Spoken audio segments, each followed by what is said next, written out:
Padahal ternyata dalam prosesnya kita nggak tahu di dalamnya tuh ada pengawasannya, ada hal-hal yang berbeda dari non syariah. Aku nih sebagai orang awam kayak, yang penting tenang, pokoknya udah ada syariah.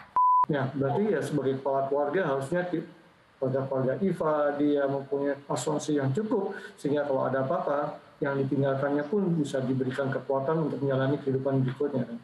Mulailah hari ini untuk merencanakan masa depan kita maunya seperti apa. Mengcover, melindungi diri kita, melindungi keluarga kita, melindungi orang-orang yang kita sayang. Selamat datang di Duit, podcast yang membahas seputar pengelolaan keuangan. Dalam setiap episode, saya akan berbincang dengan bintang tamu yang menarik dan juga para expert yang akan menjawab segala permasalahan finansial. Bersama saya Rizkita, inilah Duit.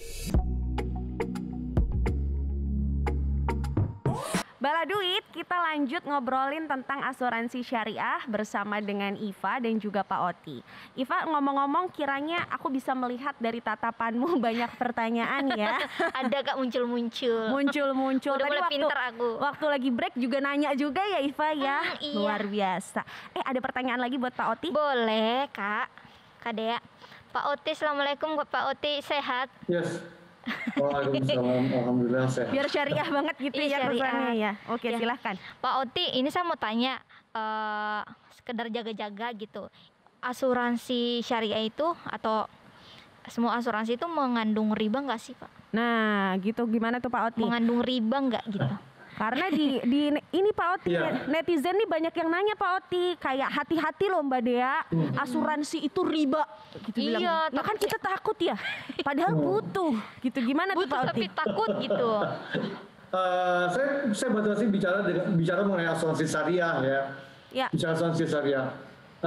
Tentunya kalau udah bicara mengenai asuransi syariah harusnya jauh dari unsur riba. Iya. Nah, kenapa jauh dari unsur riba? Pertanyaannya kayak gitu kan ya. Nah, karena seperti yang saya jelaskan bahwa di asuransi syariah itu mereka harus punya yang namanya Dewan Pengawas Syariah. Ya. Dewan Pengawas Syariah ini adalah kepanjangan dari Dewan Syariah Nasional Majelis Ulama Indonesia.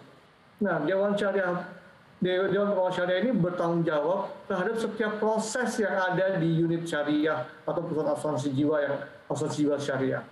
Baik dari sisi proses operationsnya, baik dari sisi investmentnya, baik dari sisi produk yang mau di-launch seperti apa, DPS harus mengetahui dengan benar apa isi-isinya. Ya, jangan sampai misalnya kita bicara investment gitu ya, kita bicara investment, ternyata ada satu instrumen investasi, katakanlah saham yang diberikan itu adalah saham yang tidak mengandung unsur syariah. Misalnya saham-saham dari minuman keras, katakanlah misalnya kayak gitu ya, saya contoh aja. Ya, itu kan nggak boleh. Maka tugas DPS untuk ini nggak boleh, ini dikeluarin dong, nggak boleh jadi instrumen investasi di produk syariah. Nah, jadi boleh dikata bahwa kalau kita bicara asuransi syariah itu sudah terbebas dari yang namanya riba. Oke. Aman berarti ya, alhamdulillah. Nah, alhamdulillah aman. Aman. Kalau aku pribadi baru tahu ternyata kalau asuransi syariah itu ada dewan pengawasnya. Ada dewan pengawasnya juga ya. Nah, Bala Duit jangan suuzon Bala Duit ya. Dalam arti kayak ternyata ada yang mengawasi gitu. Tenang Jadi aja gitu ya. Tenang aja, akan dijamin lah langkah-langkahnya. Nah, kalau aku pribadi nih ibarat kata teori orang awam aja. Kalau udah ada capnya syariah, nggak tahu kenapa tuh jadi jauh lebih tenang aja. Ini namanya juga syariah gitu ya. Padahal ternyata dalam prosesnya kita nggak tahu di dalamnya tuh ada pengawasannya, ada hal-hal yang berbeda dari non syariah. Aku nih sebagai orang awam kayak, yang penting tenang. Pokoknya udah ada syariah. Ternyata benar ada dewan pengawasnya gitu ya Pak Oti. Itu Pak Oti. Yes, betul sekali. Oke, Pak Oti, masih ada netizen yang penasaran dan bertanya ke kita. Jadi pertanyaannya dari @awandarmawan8. Di asuransi syariah, apakah ada biaya akuisisi? Mohon penjelasannya, apa sih biaya akuisisi itu? Itu apa sih Pak? Jadi gini ya, kalau tadi kan kita bicara bahwa ada perbedaan antara konvensional dengan yang syariah gitu ya. Tapi juga pasti ada persamaannya ya. Ada persamaannya. Salah satunya adalah biaya akuisisi atau biasanya di asuransi syariah kita kenal dengan ujroh akuisisi. Nah, biaya ini adalah apa sih? Biaya ini adalah biaya yang harus dikeluarkan dari peserta yang berasal dari kontribusi yang dibayarkan ke perusahaan asuransi syariah tadi. Ya, gunanya untuk apa? Nah, pada saat kita menerbitkan polis, ya, itu kan kita butuh dana kan ya? Iya dong. Butuh uang ya? Butuh dong. Nah, itu diambil dari ujroh akuisisi tadi, ya.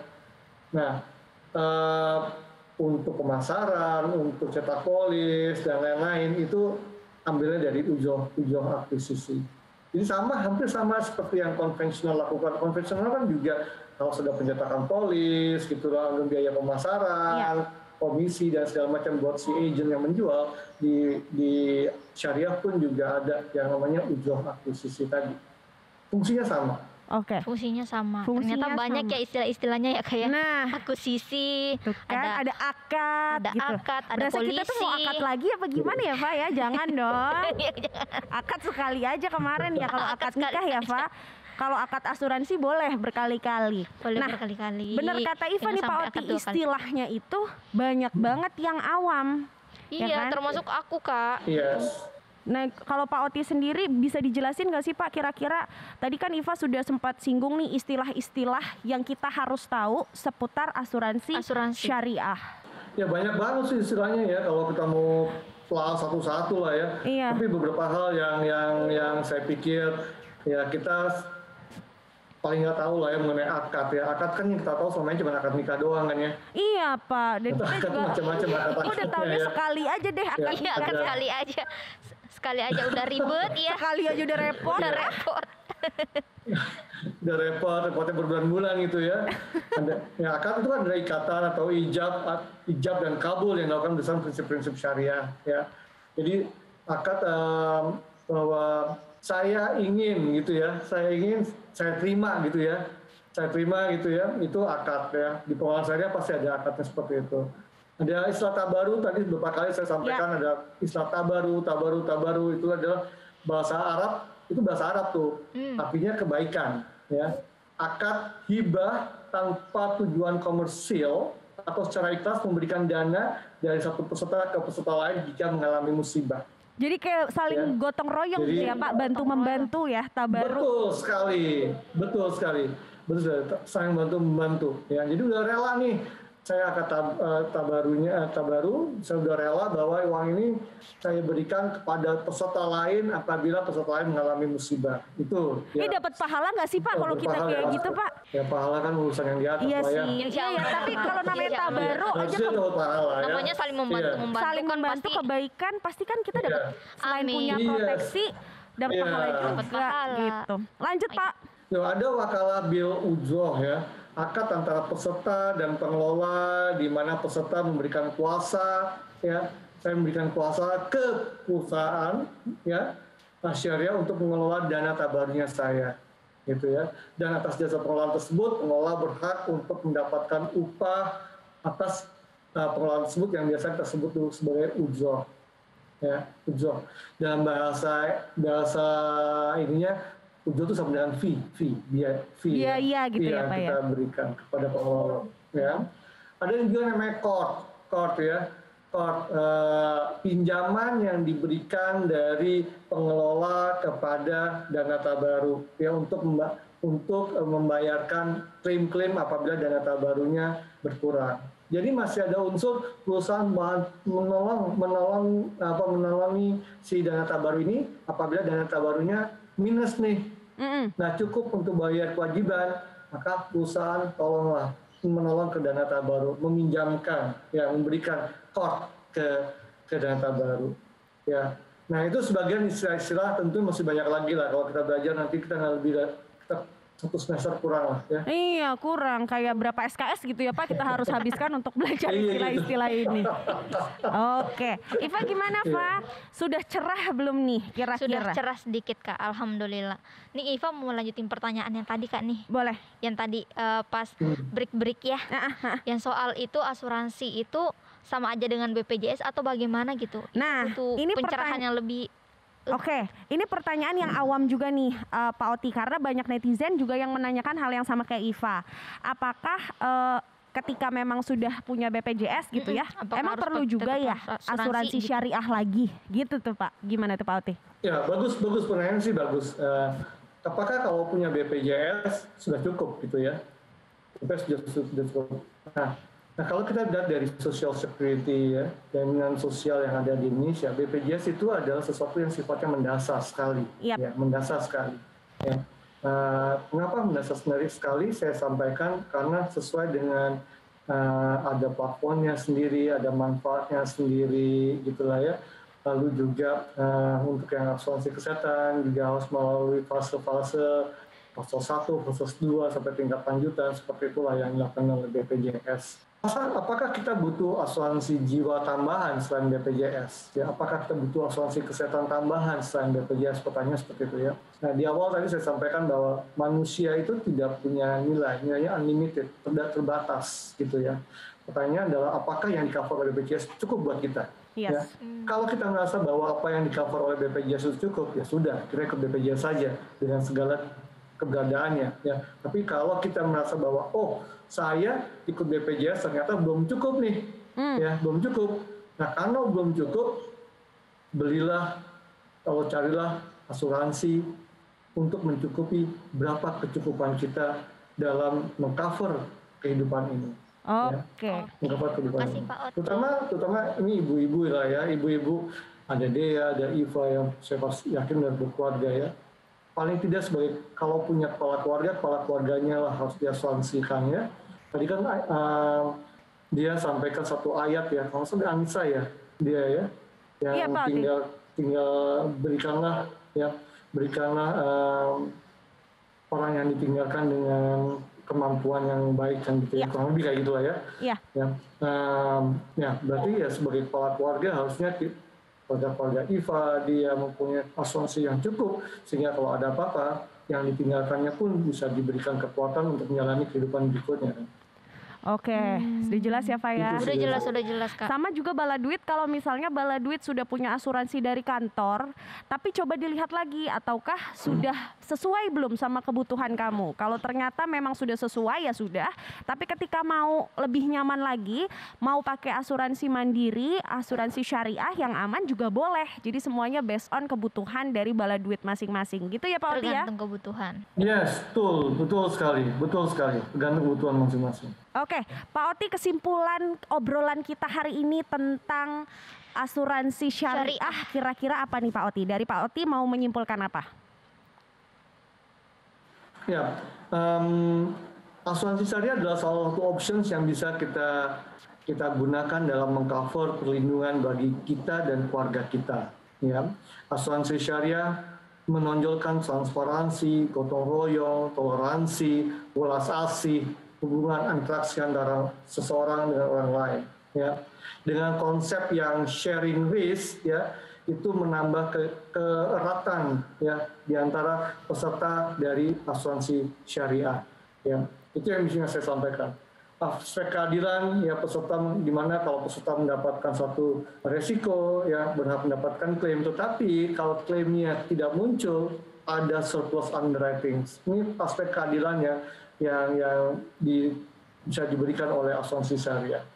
Transparan, saya tadi juga sudah jelaskan bahwa sumber dana klaimnya dari data baru, jelas, terbebas dari riba, dan semua bermula dari satu akad hibah atau ikhlas saling tolong-menolong. Selain itu manfaatnya tidak hanya untuk diri kita sendiri dan keluarga kita, namun juga menolong orang lain dengan dana data baru yang tadi diberikan. Ya. Banyak sekali manfaat yang bisa diberikan dari asuransi syariah, tapi yang terpenting adalah mulailah hari ini untuk merencanakan masa depan kita maunya seperti apa. Mengcover, melindungi diri kita, melindungi keluarga kita, melindungi orang-orang yang kita sayangi. Ya. Yang berat adalah melangkahkan kaki untuk memulai mencari perusahaan asuransi yang sesuai dengan kebutuhan kita. Carilah perusahaan asuransi yang bisa menjawab kebutuhan kita. Lihat dari RBC-nya, ya, lihat dari apakah produknya sudah disetujui oleh OJK, apakah produknya juga sudah melalui persetujuan dari direkomendasikan oleh DSN MUI. Itu yang bisa saya sampaikan. Oke, Oke, terima kasih makasih, banyak Pak Oti Pak untuk Oti. obrolan kita hari ini, luar biasa Alhamdulillah Ibu banget. jadi tahu Yes. gitu, makin yakin habis ini insya Allah mau daftar asuransi. Insya Allah habis ini akan langsung daftar asuransi syariah. Makasih ya Pak Oti atas waktunya. Pak Oti sehat selalu juga ya Pak. Sama-sama dia Iva sama Makasih, Iva. Pak Oti. Sehat selalu, sehat semuanya ya. Amin ya Ya, Rabbal terima Alamin. kasih. Terima kasih juga Iva sudah nemenin aku ngobrol di Duit hari ini. Siap Kak Semoga Dea. setelah ini Iva bisa langsung dapat pencerahan Iya. mau milih asuransi Yang mana? yang mana dulu yang mau diasuransiin gitu ya Pak ya. Kayaknya pendidikan dulu deh Kak. Boleh. Boleh. Semoga Iva sehat selalu juga. Amin ya Salam Allah. untuk keluarga dan juga anaknya. Makasih Kak Dea. Nah, Bala Duit sama seperti yang tadi sudah dibicarakan oleh Pak Oti, bahwa yang paling penting adalah memulai. Jadi kita sekarang bisa ngasih informasi nih ke Bala Duit, tapi kalau nggak dimulai-mulai, ya mau sampai kapan juga itu percuma. Jadi mulai sekarang Bala Duit bisa mulai mikir kira-kira kebutuhan apa yang Bala Duit butuhkan, lalu bisa pilih, dan asuransi syariah adalah salah satu produk yang bisa menjawab kebutuhan kamu. Nah Bala Duit, kalau misalnya Bala Duit ada pertanyaan-pertanyaan, ada topik, atau ada bintang tamu yang ingin diundang, jangan lupa kirim aja langsung requestan kamu atau pertanyaan kamu ke Twitter dan Instagram kita di @duit_metro_tv. Jangan lupa video ini di like, terus di share sebanyak-banyaknya, dan subscribe YouTube channel Manulife Indonesia. Informasi lebih lengkapnya lagi kunjungi aja websitenya Manulife Indonesia. Untuk Bala Duit semua, jaga kesehatan, lindungi dirimu, dan jangan lupa punya asuransi kesehatan. Sampai jumpa di Duit.